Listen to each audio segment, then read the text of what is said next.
magaalada Boorama ee xarunta gobolka Awdal ayaa maanta waxa la soo gaarsiiyay mishiinka dhaliya oxygen-ta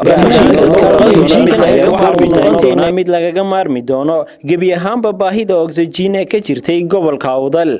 agaasimaha guud ee isbitaalka magaalada Boorama Dr. Aadan iyo isku duwaha wasaaradda horumarinta caafimaadka gobolka Awdal Dr. Mustafa oo ka hadlay ahmiyadda mishiinkani uu leeyahay isbitaalka guud ee magaalada Boorama iyo gobolka Awdal. mas'uuliyiintan oo hadalka sii wata ayaa waxa ay bulshada ugu baaqeen in aanan la siyaasadayn arrimaha caafimaadka. waxaynu maanta dhex joognaa isbitaalka guud ee magaalada Boorama oo aan hadda soo galay mishiinkii oxygen-ta dhalinayay muddada sugaynay oo dhiskiisina uu dhamaaday. mishiinka oxygen-ta dhalinayay waa kulay wuxuu ahaa baahi ay ummaddu u qabtay in muddo oo uu xanuunkan COVID-19 ku inagu baraarujiyay, laakiin oxygen-tu had iyo jeer baahideedu waa wax jira.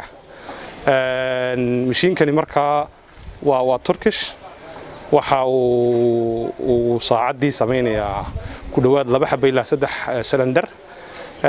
waxaan markaa ugu horeyn u mahad celinaynaa Ilaahay subhanahu wa ta'ala. marka labaad wasaaradda horumarinta caafimaadka oo ugu horeeyo wasiirka wasaaradda horumarinta caafimaadka oo dadaal badan galiyay inuu mishiinkan yimaado magaalada Boorama gobolka Awdal iyo isbitaalkii weynaa Boorama. mar labaad waxaan u mahad celinaynaa agaasimaha isbitaalka guud ee magaalada Hargeysa oo isaguna dadaal badan galiyay inuu mishiinkan yimaado ka sokow wasiirka iyo dhammaan bahda caafimaadka gobolka.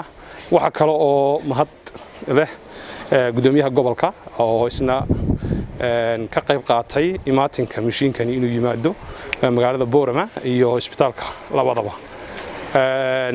waxaan iyadana la iloobaynin shirkadda Aloog oo ka qayb qaadatay soo raridii iyo safarka dheer ee inta leeg iyo soo qaadidii mishiinkaba. inta marka aan ka tagno ummadda waxaan u sheegaynaa in xanuunka COVID-19 uu wali jiro oo halistiisuna ay jirto. bulshadana kulay taxadir badan looga baahan yahay. waxaad u jeedaan oo maanta ina soo gaaray oo runtii maalin salaasa ah wixii aan baahida weyn u qabnay oo ah ijiinkii oxygen dhaliyaha. waxaan aad iyo aad uga mahad celinayaa wasiirka wasaaradda horumarinta caafimaadka oo runtii isaguba in muddo ah hawl culus iska saaray sidii loo heli lahaa mishiinkaasi. sida uu ka dhawaajiyay agaasimaha hospitaalka weyn ee Boorama, madaxda kala duwan ee hospitaalka uu kamid agaasimaha hospitaalka weyn ee Hargeysa Group Hospital iyo madaxda kale wasaaradda horumarinta caafimaadkaba aad iyo aad baan uga mahad celinaynaa inay soo gaarsiiyaan mishiinkaasi. waxa kale oo aad iyo aad mahad aan uga celinaynaa gudoomiyaha gobolka oo culays weyn iska saaray baahida sidii haqabtirkeega loo gaari lahaa. waa run waynu ognahay oxygen-tu maanta qof kastaaba uu baahan yahay, ma aha kaliya dadka xanuunkan waa asiibo COVID-ku, laakiin baahi weyn baa loo qabaa qof kasto caafimaad darro ay la soo darasto. xanuunadu COVID-ka ma aha oxygen-ta loo isticmaalaa. haddaanu nahay bahda caafimaadka oxygen-tu waa lagama maarmaan, laakiin baahida maanta taale waxay ahayd mishiinkaasi oo runtii culays weyn aan naga saarnaa. oxygen-taana dadkeena waliba gaar ahaan dadkeena waaweyn ay u baahnaayeen, taana waynu ka maarmi doonaa haddii alla yiraahdo. laakiin inaynu gacmaha isqabsanno, inaynu ku dadaalno wax kasta oo ina soo gaadhana sidaynu u ilaashan lahayn, wixii ka dhinaadana aynu dooninahay ayaa muhiima. shaqaale u tababaran ayaa goob kasta jooga.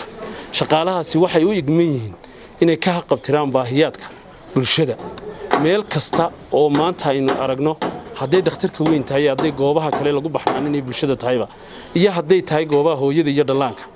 shaqaalahaasi waxay diyaar u yihiin inay bulshada intii taalkooga ka qabtiraan. Cabdicasiis Cige, wararka Boorama News, Boorama.